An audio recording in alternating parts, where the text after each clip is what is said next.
Assalamualaikum warahmatullahi wabarakatuh.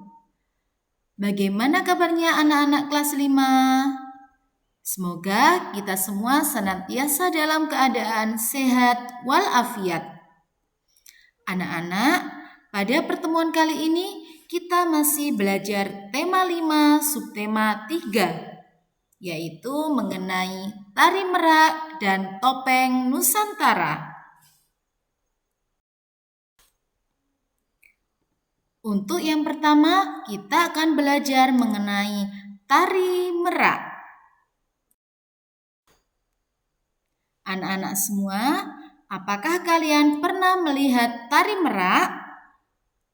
Ya, tari merak yaitu sebuah tarian yang menceritakan tentang gerak-gerik dan perilaku burung merak jantan yang memainkan bulunya untuk memikat merak betina.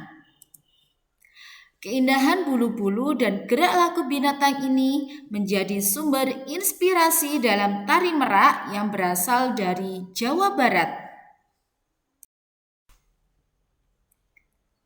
Selanjutnya, kita akan belajar mengenai properti tari merak. Properti tari merak menjadi salah satu ciri khas tarian ini. Pakaian penari memiliki motif seperti bulu merak. Kalian bisa memperhatikan pada gambar di sebelah kanan kita.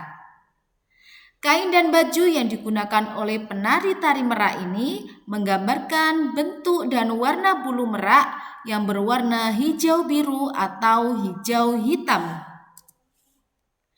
Kain yang dipasang di tangan menggambarkan sepasang sayap merak yang indah dan dilengkapi mahkota untuk memperindah tarian ini. Berikut properti yang digunakan oleh penari tari merak beserta fungsinya. Yang pertama ada siger, merupakan mahkota yang bentuknya agak melengkung dan menonjol di bagian depan menyerupai kepala burung merak. Properti ini digunakan di kepala penari yang berfungsi sebagai simbol keanggunan sang penari. Yang kedua ada Garuda Mungkur. Garuda Mungkur ini berbentuk seperti burung merak yang terbuat dari bahan berkilau dan dapat memantulkan cahaya saat terkena sorotan lampu. Kilauan ini mewakili cara burung merak menarik pasangannya di alam liar. Yang ketiga ada sesuping. Sesuping ini biasanya diletakkan di bagian telinga penari. Sesuping digunakan sebagai hiasan agar lebih nampak seperti burung merak. Yang keempat ada apok. Apok ini diletakkan di bagian dada penari untuk menutupi bagian bawah leher hingga atas dada yang tidak tertutupi oleh properti baju atas. Apok berfungsi untuk membuat penari nampak eksotis dan enak untuk dipandang mata. Selanjutnya ada rok. Rok yang dikenakan oleh penari merak memiliki corak yang menyerupai burung merak. Warna rok ini biasanya disesuaikan dengan warna kostum secara keseluruhan. Jadi jika kostum yang digunakan berwarna merah, maka rok yang dikenakan juga berwarna merah. Sebaliknya, jika kostum yang digunakan dominan warna hijau dan hitam, berarti rok yang digunakan berwarna hijau hitam. Selanjutnya, properti yang digunakan oleh penari merak adalah sayap. Sayap ini merupakan sejenis selendang yang menempel dengan bagian belakang baju atasan, sehingga dapat dibentangkan seperti sayap merak. Untuk warna sayap ini disesuaikan dengan warna keseluruhan kostum yang dikenakan, seperti halnya rok. Jadi, warna yang digunakan rok dan sayap ini disesuaikan dengan warna kostum yang digunakan oleh penari secara keseluruhan. Properti selanjutnya adalah sabuk hiasan. Sabuk hiasan ini berfungsi sebagai hiasan dan pengencang busana yang dikenakan oleh penari. Sabuk hiasan ini biasanya digunakan oleh penari di bagian pinggang. Dan selanjutnya ada sampur. Sampur merupakan properti yang berbentuk mirip bulu burung merak. Sampur ini terbuat dari bahan tisu.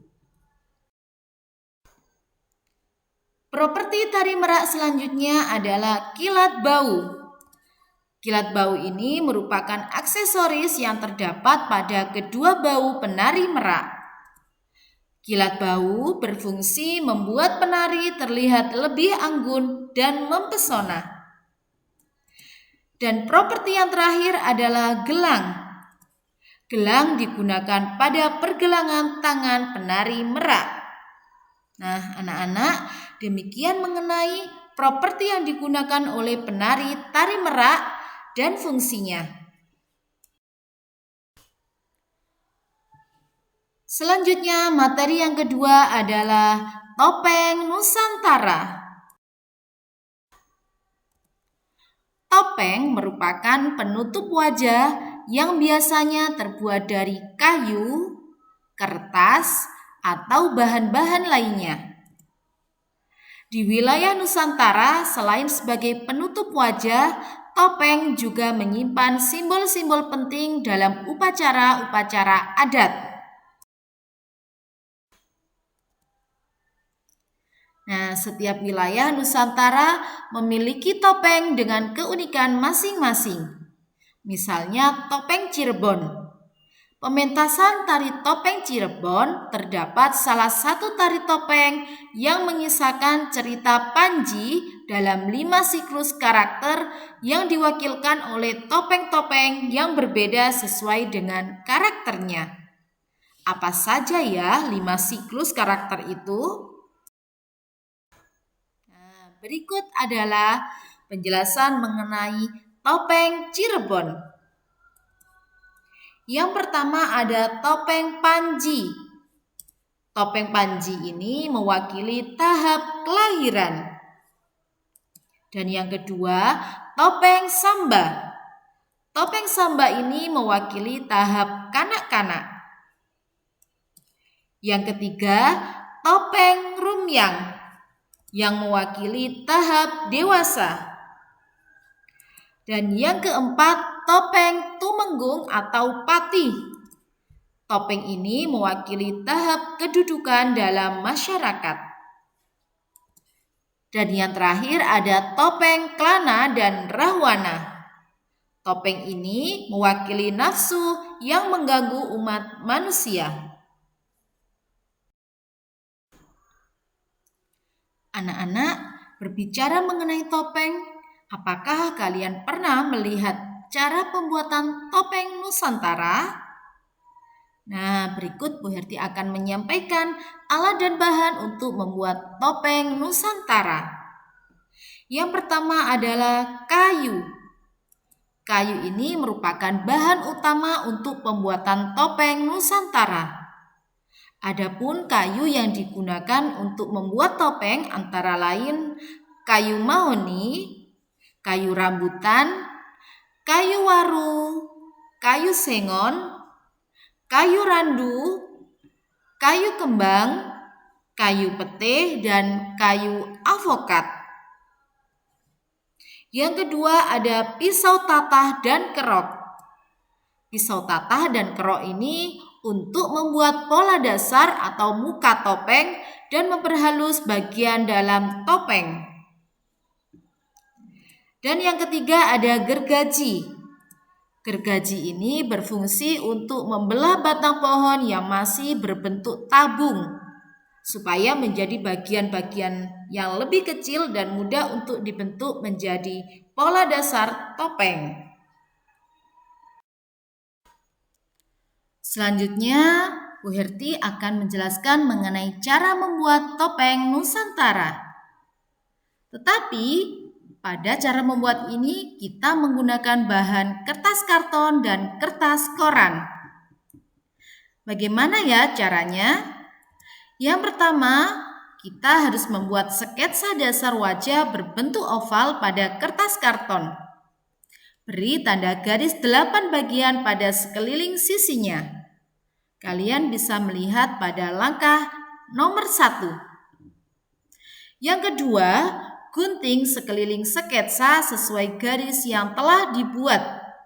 Jadi 8 garis yang telah kalian buat tadi, gunting mengikuti garis-garis tersebut. Setelah digunting, lipat dan tekuk sketsa dasar wajah berbentuk oval. Stapler satu persatu sehingga membentuk seperti pada gambar nomor 3.